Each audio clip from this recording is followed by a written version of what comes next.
Security forces in Iran firing what appear to be live rounds. Human rights groups warn a brutal crackdown is underway to quell demonstrations gathering pace by the day. Spreading right across the country, what's clear is how widespread and angry the protests now are. In western Iran, in Hamadan, the crowd turns on someone thought to be part of the besieged militia loyal to the Iranian regime. These pictures are from the northern city of Qom. The video appears to show more live rounds, but what's notable, they are protests in a city with a large pro-Islamic regime population.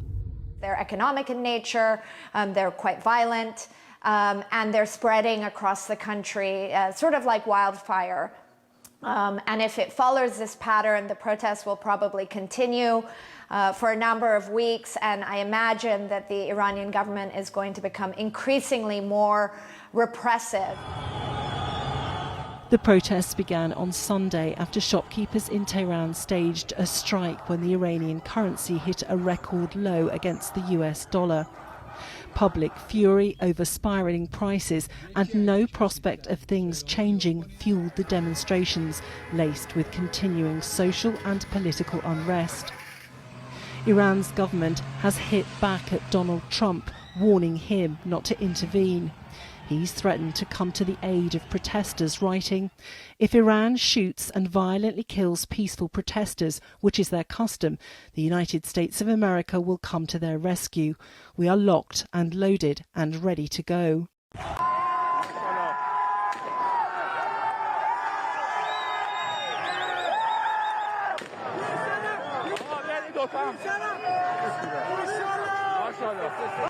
Hi guys, welcome to today's episode, and if you're new to this channel, my name is Captain May. The immediate trigger for the demonstration there has been several economic crises in Iran. The national currency rial has collapsed to a record low, drastically reducing purchasing power. The inflation is extremely high, making basic goods unaffordable for many. Small business owners, especially the shopkeepers in Tehran, Grand Bazaar, went on strike first, protesting sharp price increase in currency devaluation. How do you see these threats from President Trump sort of impacting the situation in Iran? How does Israel also factor into all of this? I think by far this is the most important and potentially significant message that a U.S. president has ever delivered to the people of Iran. Unlike the situation in Syria more than a year ago, Iranians are peaceful protesters. They are not armed. There are no underground groups with weaponry that can come and fight the regime that's really armed to the hilt. And so for the people to get the reassurance that there will be backing by the United States, by international forces, against another mass slaughter of them, as we saw back in 2022, is hugely significant. And I think this is coming on the heels of the 12-day war back in June, and the Iranian regime has never been as weak as it is right now.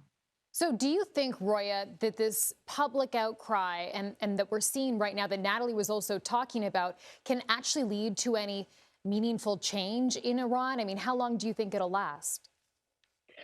You know, in the past, the most important and widespread round of protests that we saw was in 2022 after the killing of a Kurdish girl named Mahsa Amini on the streets of Iran, that brought thousands of students and other protesters to the streets. After the demonstrators showed up, within about a week, the regime arrested nearly 20,000 protesters and later on killed hundreds of them.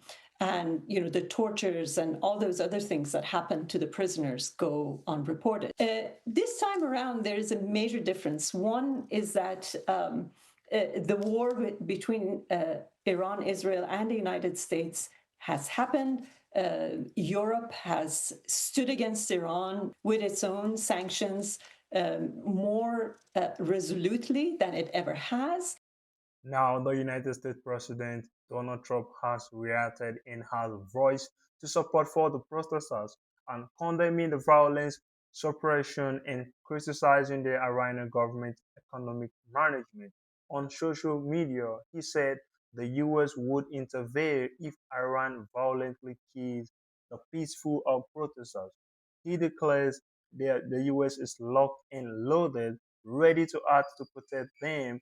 Trump rhetoric included statements that Iran leadership has tremendously inflation and that the people are unhappy with their regime. But the total cost of the protest is for the economic collapse, inflation of the currency, clash with spread, devastation with the long mismanagement, and the frustration with the governance. So, Others are adopting a more cautious approach. What we're seeing going on inside Iran today, I think, is a matter for the Iranian people. I think that the UK has a history of being involved about 60, 70, well, more like 80 years ago now, and it's probably best if we stay out of it. It's quite clear that Russia is not staying out of it. They've been flying cargo planes, presumably with weapons and ammunition, into Tehran. I strongly suspect that if we see those planes leave with the Ayatollah and his family, then that will be another Syria, but that's not what we're seeing yet. These are the biggest protests in Iran for well over 3 years. The coming days may prove decisive in establishing just how serious a threat they are to the Iranian government. Watch as Iranians storm the governor's office in Bazaar. Despite the Islamist regime reacting brutally to widespread protests over the cost of living, killing 7 demonstrators, protests are now coming into their 6th day.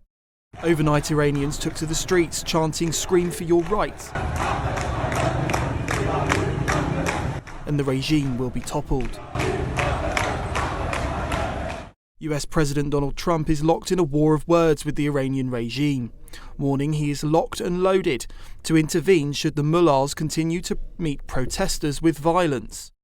Ali Larijani, Secretary of Iran's Supreme National Security Council, hit back at Trump, denouncing American interference and warning any move to topple the regime will sow chaos across the entire region and the destruction of American interests, the blame for which would lie at Donald Trump's door.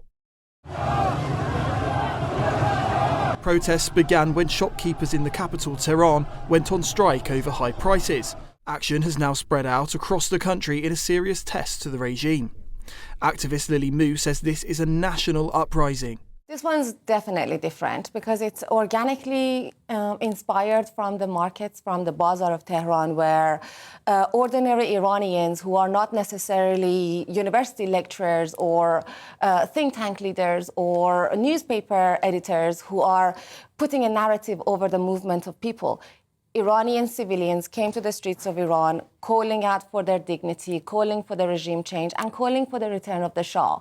They are on purpose in English calling out for King Reza Pahlavi. And this is a crime under the Islamic regime. People in Iran over the past 2 months have been murdered openly and publicly at the hand of the regime for siding with the Pahlavi family. While there is Iranian political prisoners in Iran in their tens and thousands who are getting tortured, abused, and silenced under this regime's brutal force, Iranian people have had enough, and in spite of that fear lurking over their lives and their family, in spite of knowing that the worst brutal punishments could be facing them, including death, they are coming to the streets of Iran and they are calling down with the dictator, death to the dictator, and return of the King Reza Pahlavi. These protests are the largest the country have seen since 2022, when morality police were accused of killing Mahsa Amini in custody after arresting her for going out without wearing a hijab.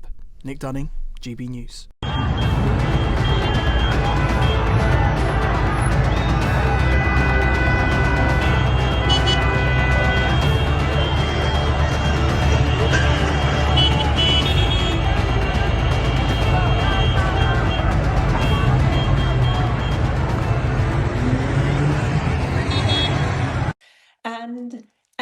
has been a certain loss of morale for from within the regime, from its own constituents, that I think can potentially lead these protests to have a very different ending than all the other ones we've seen in the past.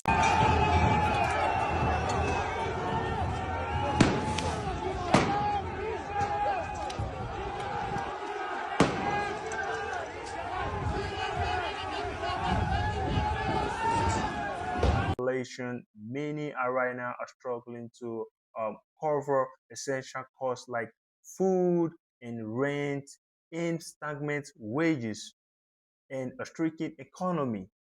Protests in a multiple cities have been held and recorded, criticizing the government corruption and mismanagement.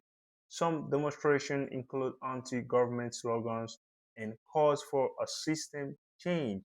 This, like the unlike the similar protests in the past years. What has happened so far for this protest? The protests have spread across a dozen of cities, including Tehran, Mashhad, Isfahan, and Hamadan, and other cities. Thousands have taken to the street with a shop closure, marches, and a clash with a security force. Demonstrations have included people from a range of social groups, from merchants to a student. Response by Iranian authorities. The government has acknowledged the public grievance and has promised an attention to economic issues. There have been arrests and some use of forces, though the reports suggest so far that the less widespread leader violence comprehend to some pro-Iranian movement. Iranian officials and state media have called the protest a riot and accused foreign actors of instigating an unrest protest for the people. So we coming back on this again. Yeah, this morning, President Trump is now weighing in on those protests, posting, "If Iran shoots and violently kills peaceful protesters, which is their custom, the United States of America will come to their rescue," adding that the U.S. is locked and loaded and ready to go. A top Iranian security official then warning that American interference would lead to the destruction of American interests. Now, it's been nearly a week of countrywide protests in Iran, and while they started over the economic crisis, partly caused by sanctions imposed by the UN and U.S., they've now spread in scope, with some university protesters shouting slogans like "Death to the dictator." Tensions are rising between Iran and the United States after economic demonstrations turned deadly. President Donald Trump sent a major warning to the Iranian regime in a Truth Social post. It reads, "If Iran shoots and violently kills peaceful protesters, which is their custom, the United States of America will come to their rescue. We are locked and loaded and ready to go." But Iran doesn't seem to be backing down after Trump threatened intervention. Ali Larijani, the secretary of the Supreme National Security Council of Iran, responded by tweeting, "Trump should know that U.S. interference in this internal matter would mean destabilizing the entire region and destroying America's interests. The American people should know Trump started this adventurism. They should be mindful of their soldiers' safety." The latest rift between the U.S. and Iran comes just days since Trump met with Israeli Prime Minister Benjamin Netanyahu and also threatened Iran with another round of strikes over reports that Tehran is rebuilding their nuclear capabilities. And speaking of Iran, I hope they're not trying to build up again, because if they are, we're going to have no choice but very quickly to eradicate that buildup. Reporting for Newsweek from Washington, I'm Leonardo Feldman. These all I got for you on What's Trending in today's episode. I will see you on What's Trending next. But please, you have to subscribe to my channel, and in Facebook you have to follow this page for you to be having a news like this each and every time. Please drop your comments and drop your thoughts in the comment section, and let us know what you think about this, and let us know what you think is going to be the solution to all this saga. Thank you, and bye.